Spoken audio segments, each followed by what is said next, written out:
OG Rose here, and today we're going to be talking about a paper called On Materialism, Purpose, and Discernment. And the main thrust of this paper is trying to get at what exactly are we talking about when we talk about materialism. Americans have a lot of material goods compared to most countries on this planet, but it would seem kind of silly to say therefore all Americans are materialistic, but very often people accuse say the wealthy or people that have a lot of material goods of being materialistic because they have a lot of material goods. And instead, the paper tries to frame the question of materialism as being a matter of a lack of synchronization in one's life being broken up by material things, as opposed to material things being aids to helping a person live their life more fully. Um, the big metaphor used in the paper is something Heidegger talked about, where if you have a doorknob, he talks about how you really don't even notice a doorknob until it's broken. It's invisible. You just kind of use it and go through. It's only when the doorknob is broken that you stop and you look at it.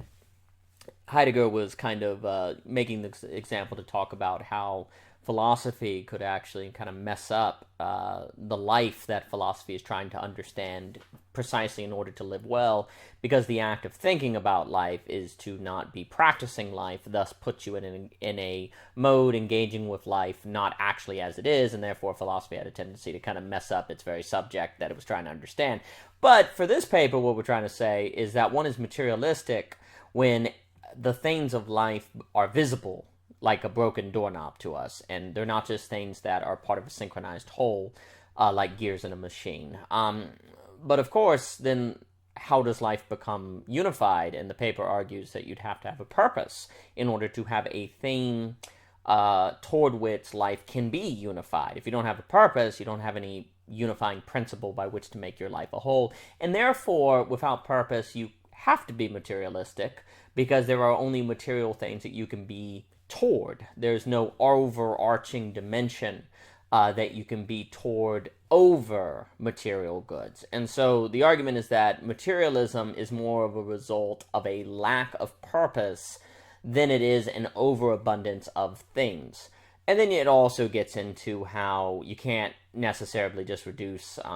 This isn't to say that utilitarianism is the answer, using things for certain ends, because then it becomes very debatable what constitutes use for a purpose. You know, if I am a homeowner, the beauty of my rug could be just as utilitarian, just as important to its practical use as could the facticity of it covering the floor.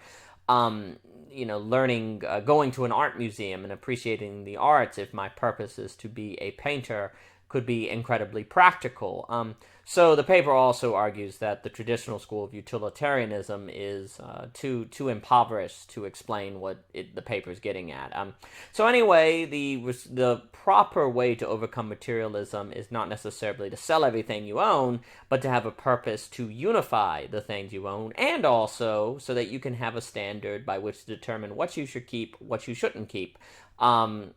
Because if you don't have a purpose, you don't even have a standard of decision making for what is a useful thing, something that helps you achieve your purpose, and what isn't, and therefore you don't have a sorting mechanism and probably will be overwhelmed by the material things in your life, or they will come to control you more than you control them. So anyway, it's a paper by OG Rose. If you're interested, there will be a link to the full reading, and if you'd like more, please go to ogrose.com, and thank you for your time.